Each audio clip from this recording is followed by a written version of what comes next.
So welcome to this video where I'm gonna show you how to make this flower necklace, flower bracelet, and it's super fun to make and there are no ends to weave in, and you can make it in basically any type of yarn.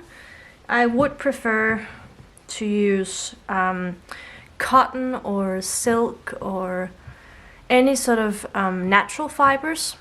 I'm going to use a 3mm hook, and I have this yarn which I'm actually not sure what it is, but I think it's maybe cotton or cotton and linen maybe. The smaller hook and the smaller yarn you use, the more delicate and small the flower will be.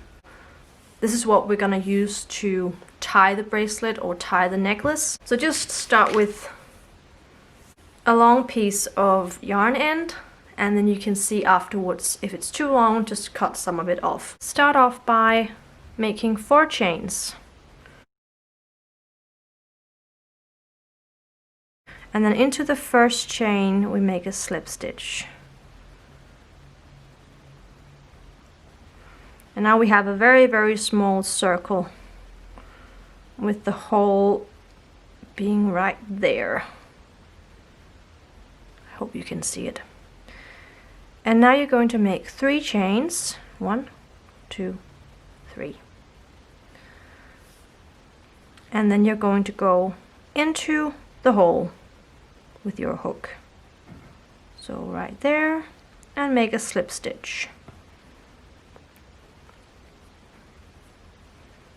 Oops. And the yarn end, I'm just gonna keep it over here to the side, to the left side, so we have our yarn here from the yarn ball and then the yarn end under. Again, we're gonna chain 3.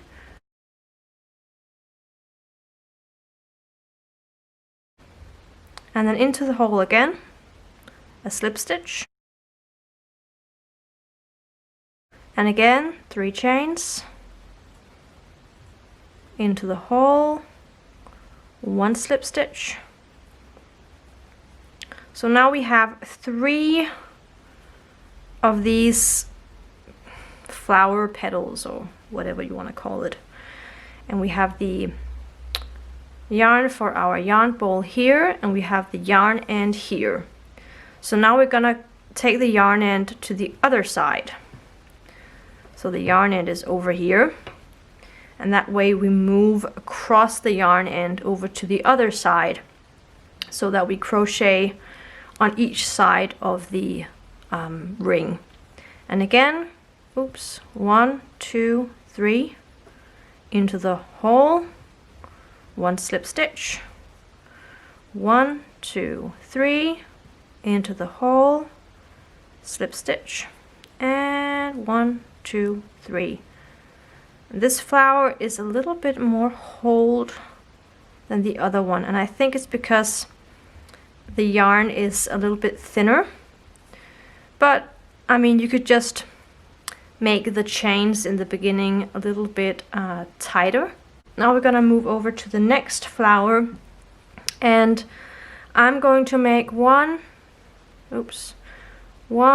2, 3, I think 3 or 4 chains between each flower is good. We don't want them to be too close to each other because otherwise they're gonna sort of overlap. We want a little bit of space between them. So 3 chains, and then again 1, 2, 3, 4. I'm gonna do them a bit more tight this time, and into the first of these 4 chains we're gonna make a slip stitch. We do the same thing as before. We chain 3 and then into the hole, which is now a little bit more tight, 1 slip stitch, and 1, 2, 3, 1 slip stitch.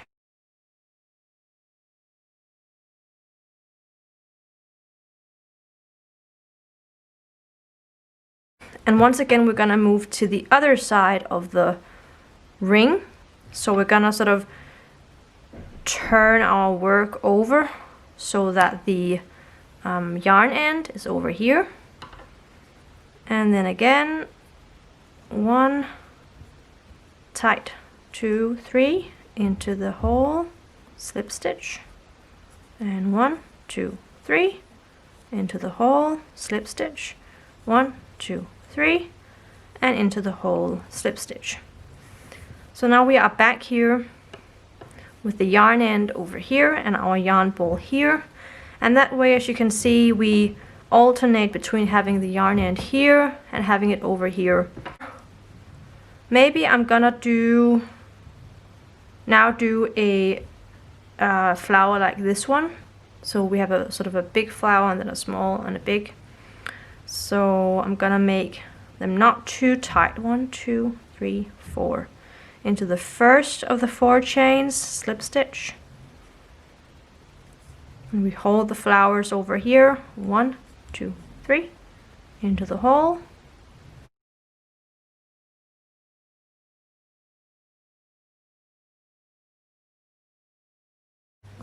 1, 2, 3. And now I think I'm just gonna stop here and I chain 1 just to tighten off that flower. And now before we break off the yarn, we're just gonna make sure that the 2 yarn ends are basically the same length. So I just place the first and last flower like this, and then I just take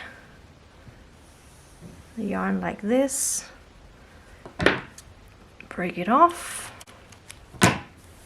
and then I can pull the yarn through. If you make it this tight, you can still use the knot to make it bigger. So you're just gonna do it like this and grab it, and then take this piece, wrap it around like that, and then into that loop. And the same with the other one. So this is as tight as it's gonna be. So if I make the knot over here, this is the tightest it's gonna be. So again, you go from the outside like this, and you wrap it around, and you go into the, it's difficult. You wrap it around, and then you go into the opposite. So the yarn sticks out here, so you go into the opposite loop. So into that one, and you pull it, pull it tight, and now you can cut off the yarn ends so they're not so long. And then this is the tightest it's gonna be. So when you have to loosen it, you just bring the knot up like that, and you can put it on, and then you can move the knot like this,